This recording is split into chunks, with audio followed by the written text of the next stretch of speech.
రాజస్థాన్లో ఒక దారుణ సంఘటన చోటు చేసుకుంది.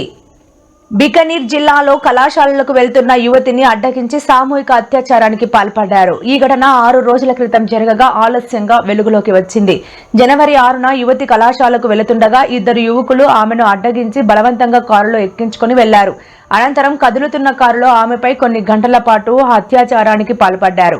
ఈ క్రమంలో కారు ఒక గ్రామంలోనికి ప్రవేశించగా స్థానికులకు అనుమానం వచ్చి కారును ఆపి తనిఖీ చేశారు. దాంతో యువతిని కారులో నుంచి తోసేసి యువకులు అక్కడి నుంచి పరారయ్యారు.